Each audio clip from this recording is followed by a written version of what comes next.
This is second part of terms, because in last video I was not able to complete all terms in one video, so that I make a second part of terms. So be concentrate and understand all the terms given in this video. Your next term is narrator. First of all, I want to discuss with you who is the writer. Writer is that person who write the story, who write the play, who write the novel. And there is the protagonist. Protagonist is the main hero of the novel.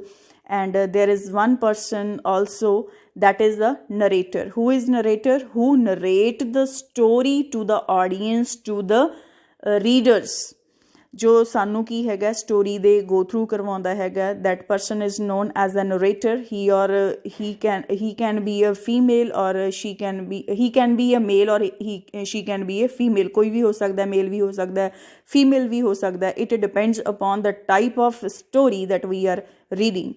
Narrator is someone outside the story proper who refers to all the character.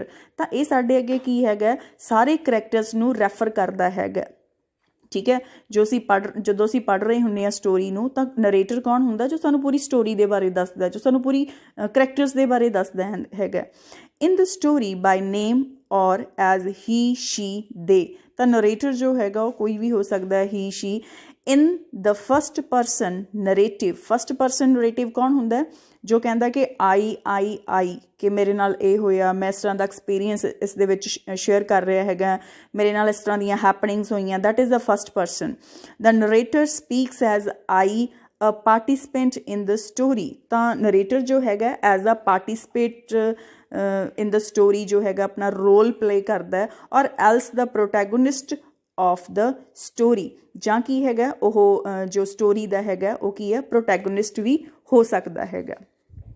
There is another term that is intrusive narrative. Who is intrusive narrator? Intrusive narrator is one who not only report but also comment on and evaluate the action and motive of the character, and sometimes express personal views about human life. ਤਾਂ ਜੋ ਇੰਸਟਿਊਸਿਵ narrator ਹੈਗਾ ਉਹ ਕੌਣ ਹੈਗਾ?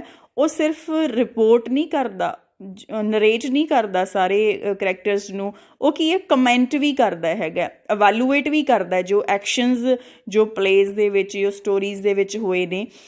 And motives of the character. ਉਹ ਇਹ ਵੀ ਸਾਡੇ ਅੱਗੇ ਪੇਸ਼ ਕਰਦਾ ਕਿ ਜਿਹੜਾ ਕਰੈਕਟਰ ਜੋ ਰਾਈਟਰ ਨੇ ਪੇਸ਼ ਕੀਤੇ ਹੈ ਸਾਡੇ ਅੱਗੇ ਥਰੂ ਨਾਵਲ, ਥਰੂ ਸਟੋਰੀ, ਤਾਂ ਉਹਨਾਂ ਦਾ ਮੋਟਿਵ ਕੀ ਹੈ. And some time express personal views about human life.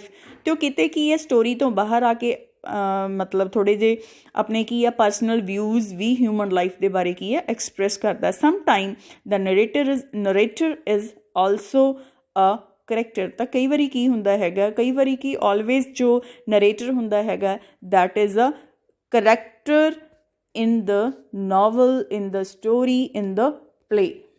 Next term is character. There are so many characters, there are so many persons in the novel. ਤਾਂ obvious ਹੈ, novel ਹੈ, short story ਹੈ, ਤਾਂ how it can be possible to write a story without the involvement of character.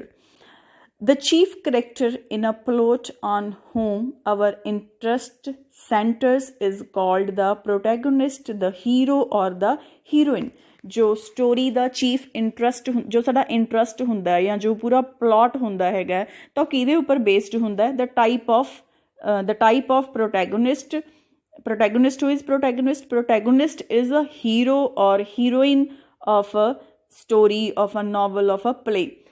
The character is the name given to distinctive type of person. ਤਾਂ ਜੋ novel ਦੇ ਵਿੱਚ different type of person ਹੁੰਦੇ ਨੇ, ਉਹਨਾਂ ਨੂੰ ਅਸੀਂ ਕੀ ਬੋਲਦੇ ਹਾਂ? ਕਰੈਕਟਰ ਬੋਲਦੇ ਹਾਂ ਇੰਗਲਿਸ਼ ਲਿਟਰੇਚਰ ਦੇ ਵਿੱਚ. ਕਰੈਕਟਰਸ ਆਰ ਦਾ ਪਰਸਨ ਰਿਪਰੈਜ਼ੈਂਟ ਇਨ ਡਰਾਮੈਟਿਕ ਔਰ ਨਰੇਟਿਵ ਵਰਕ. ਤਾਂ ਜੋ ਵੀ ਇਹ ਪਰਸਨ ਹੁੰਦੇ ਨੇ ਆਪਦੇ ਆਪ ਨੂੰ ਕਿਵੇਂ ਰਿਪਰੈਜ਼ੈਂਟ ਕਰਦੇ ਨੇ? ਥਰੂ ਡਰਾਮਾਸ ਉਹਨਾਂ ਦੇ ਐਕਸ਼ਨ ਉਹ ਕੁਛ ਨਾ ਕੁਛ ਕੀ ਹੈਗੇ ਆ ਡਰਾਮਾਸ ਕਰ ਰਹੇ ਹੁੰਦੇ ਆ, ਜਿਵੇਂ ਜਿਸ ਤਰ੍ਹਾਂ ਅਸੀਂ ਮੂਵੀਜ਼ ਦੇ ਵਿੱਚ ਦੇਖਦੇ ਹਾਂ।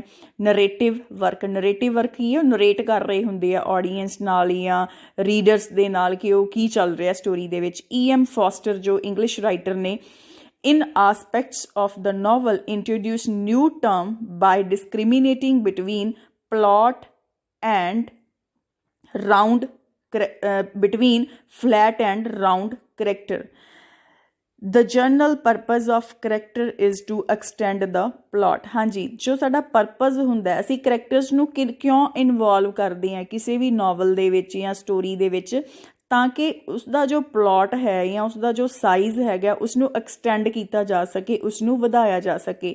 ਤਾਂ ਜੋ ਵੀ ਅਸੀਂ ਸਟੋਰੀ ਲਿਖਦੇ ਹਾਂ ਜਾਂ ਜੋ ਵੀ ਰਾਈਟਰ ਸਟੋਰੀ ਲਿਖਦੇ ਆ, ਨਾਵਲ ਲਿਖਦੇ ਆ, ਲਿਟਰੇਚਰ ਲਿਖਦੇ ਹੈਗੇ ਆ, ਦੇ right about the actions, about the conversation of characters। ਤਾਂ ਜੋ ਪੂਰੀ ਦੀ ਪੂਰੀ ਜੋ ਲਿਟਰੇਚਰ ਹੈ ਜਾਂ ਸਟੋਰੀਜ਼ ਹੈ ਜਾਂ ਨਾਵਲਸ ਹੈ ਉਹ ਕਿਸ 'ਤੇ ਡਿਪੈਂਡ ਹੁੰਦੀਆਂ ਹੈਗੀਆਂ, upon the actions, upon the communication, upon the links of character involved in a story or drama or play। Many story employee multiple type of character. ਤਾਂ ਬਹੁਤ ਸਾਰੀ ਸਟੋਰੀਜ਼ ਦੇ ਵਿੱਚ ਕੀ ਹੈਗੇ ਆ, ਕਾਫੀ ਟਾਈਪ ਦੇ ਕਰੈਕਟਰ ਹੁੰਦੇ ਆ, ਜਿੱਦਾਂ ਤੁਹਾਨੂੰ ਦੱਸ ਚੁੱਕੇ ਹੈਗੇ ਆ ਕਿ ਨਾਵਲ ਦੇ ਵਿੱਚ ਮੋਰ ਕਰੈਕਟਰ ਹੋਣਗੇ। ਔਨ ਦੀ ਅਦਰ ਹੈਂਡ ਜੋ ਨੋਵਿਲਾ ਹੋਏਗਾ ਉਹਦੇ ਵਿੱਚ ਕੀ ਹੈਗਾ, ਥੋੜ੍ਹੇ ਜਿਹੇ ਘੱਟ ਕਰੈਕਟਰ ਹੋਣਗੇ, ਜਾਂ ਸ਼ਾਰਟ ਸਟੋਰੀ ਹੈਗੀ ਹੈ ਤਾਂ ਉਸ ਦੇ ਵਿੱਚ ਕੀ ਹੈ, ਬਹੁਤ ਹੀ ਲੈਸ ਕਰੈਕਟਰਸ ਹੋਣਗੇ। Every story must have main character. ਤਾਂ ਜੋ ਸਟੋਰੀਜ਼ ਹੁੰਦੀਆਂ ਨੇ ਉਹਦੇ ਵਿੱਚ ਕੀ ਹੁੰਦਾ, ਇੱਕ ਮੇਨ ਕਰੈਕਟਰ ਹੁੰਦਾ ਹੈਗਾ, ਇੱਕ ਮੇਲ ਹੁੰਦਾ ਹੈ, ਹੀਰੋਇਨ ਹੁੰਦੀ ਹੈ female, and first one character is protagonist as you are watching on the screen. Protagonist ਕੌਣ ਹੈਗਾ, ਜੋ ਮੇਨ ਹੀਰੋ ਹੈ। ਓਕੇ, ਐਂਟੈਗੋਨਿਸਟ ਕੌਣ ਹੈ, ਜੋ ਉਸਦੇ ਐਂਟੀ ਹੈ, ਜੋ ਕੌਨਫਲਿਕਟ ਪੈਦਾ ਕਰਦਾ ਕਿਸੇ ਵੀ ਸਟੋਰੀ ਦੇ ਵਿੱਚ।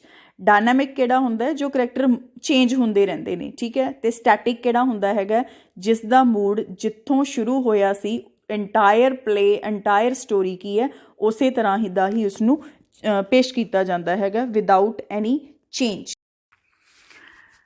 ਦਿਸ is short story and a short story is a brief work of fiction. ਤਾਂ ਸਾਨੂੰ ਸਭ ਨੂੰ ਪਤਾ ਹੈ ਕਿ ਜੋ ਸਟੋਰੀਜ਼ ਹੁੰਦੀਆਂ ਨੇ ਸਭ ਉਹ ਮਨਘੜਤ ਕਹਾਣੀਆਂ ਹੁੰਦੀਆਂ ਹੈਗੀਆਂ। We can call it a fiction, usually written in prose and running 1600 to 2000 words in length। ਤਾਂ ਕਿੰਨੇ ਤੋਂ ਕਿੰਨੇ ਵਰਡਸ ਦੇ ਵਿੱਚ ਹੁੰਦੀਆਂ ਨੇ, 1600 ਤੋਂ 20,000 ਵਰਡਸ ਦੀ ਲੈਂਥ ਦੇ ਵਿੱਚ ਜੋ ਹੈਗੀ ਹੈ it can right. The earlier short story form was oral storytelling tradition। ਤਾਂ ਸਭ ਤੋਂ ਪਹਿਲਾਂ ਜੋ ਸ਼ਾਰਟ ਸਟੋਰੀਜ਼ ਦਾ ਟਰਡੀਸ਼ਨ ਹੈ ਉਹ ਕਿੱਥੋਂ ਸਟਾਰਟ ਹੋਇਆ, ਕਿ ਜੋ ਸਾਡੇ ਗ੍ਰੈਂਡ ਪੇਰੈਂਟਸ ਸੀ ਜਾਂ ਸਾਡੇ ਪੇਰੈਂਟਸ ਸੀਗੇ ਤਾਂ ਔਰਲੀ ਸਾਨੂੰ ਜੋ ਸੀ ਉਹ ਸਟੋਰੀਜ਼ ਸੁਣਾਉਂਦੇ ਸੀ। There was not written form of these type of short stories. Anecdotes, fable, fairy tales and parables are all example of the oral short telling traditional stories। ਤਾਂ ਬਹੁਤ ਸਾਰੀਆਂ ਫੈਬਲਸ ਹੁੰਦੀਆਂ ਸੀ, ਫੇਰੀ ਪਰੀਆਂ ਦੀਆਂ ਕਹਾਣੀਆਂ ਹੁੰਦੀਆਂ ਸੀ।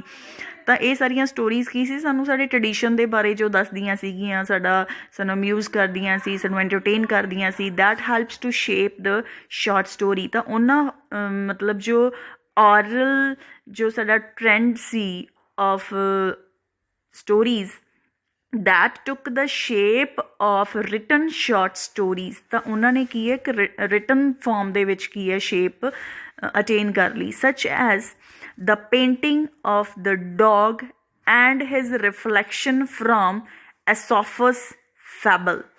There is a story, the painting of the dog। Aesop's fable is first anthology of short stories in the 4th century BC। ਤਾਂ ਜੋ ਅਸੋਫਲਸ ਫੈਬਲ ਹੈ ਇਹ ਕੀ ਹੈ, ਫਸਟ ਸ਼ਾਰਟ ਸਟੋਰੀ ਸੀ। ਕਦੋਂ ਆਈ ਸੀ ਇਹ, ਕਦੋਂ ਮਤਲਬ ਕੇਮ ਆਈ ਸੀ, in 14th century BC। Short stories usually focus on the single subject or theme. ਜਿਸ ਤਰ੍ਹਾਂ ਅਸੀਂ ਨਾਵਲ ਦੇ ਵਿੱਚ ਕੀ ਹੈ, ਬਹੁਤ ਸਾਰੇ ਥੀਮ ਹੁੰਦੇ ਆ, ਬਹੁਤ ਸਾਰੇ ਸਬਜੈਕਟਸ ਹੁੰਦੇ ਆ, ਬਹੁਤ ਸਾਰੇ ਕਰੈਕਟਰਸ ਹੁੰਦੇ ਆ। ਤਾਂ on the other hand short story is opposite to novel. Short stories theme may range from domestic events, domestic ਦਾ ਮਤਲਬ ਹੁੰਦਾ ਘਰੇਲੂ, ਜੋ ਸਾਡੇ ਈਵੈਂਟਸ ਨੇ, ਘਰੇਲੂ ਸਾਡੀ ਲਾਈਫ ਹੈ ਉਸ ਦੇ ਨਾਲ ਜੁੜੇ ਹੁੰਦੇ ਨੇ। ਔਰ ਐਜ਼ ਥ੍ਰਿਲਿੰਗ, ਹੋ ਸਕਦਾ ਕਿ ਉਹ ਸਾਨੂੰ ਬਹੁਤ ਮਤਲਬ ਕੀ ਹੈ, ਸਾਨੂੰ ਹਿਲਾ ਦੇਣ ਵਾਲੇ ਹੋਣ। ਐਜ਼ ਅ ਗੋਸਟ ਟੇਲ, ਅਗਰ ਤੁਹਾਨੂੰ ਕੋਈ ਭੂਤਾਂ ਪ੍ਰੇਤਾਂ ਦੀ ਕਹਾਣੀ ਸੁਣਾਊਗਾ ਤਾਂ ਇਹ ਬਹੁਤ ਕੀ ਹੈ, ਥ੍ਰਿਲਿੰਗ ਹੋਏਗਾ, ਬਹੁਤ ਸਾਡੇ ਲਈ ਫੀਅਰਫੁਲ ਹੋਏਗਾ। A single easily contained plot is one of the hallmark of short story। ਤਾਂ ਸ਼ਾਰਟ ਸਟੋਰੀ ਦਾ ਜਿਹੜਾ ਪਲਾਟ ਹੁੰਦਾ ਹੈਗਾ ਉਹ ਕੀ ਹੁੰਦਾ, ਮਤਲਬ ਸਮੋਲ ਹੁੰਦਾ ਹੈਗਾ। ਤਾਂ ਇਹਦੇ ਵਿੱਚ ਕੀ ਹੈ, ਬਹੁਤ ਘੱਟ ਕਰੈਕਟਰਸ ਹੁੰਦੇ ਨੇ as compare to novel and novella. ਇਸ ਦੀ ਜੋ ਲੈਂਥ ਹੈਗੀ ਹੈ that is also of medium size due to the limitation of the Jenner.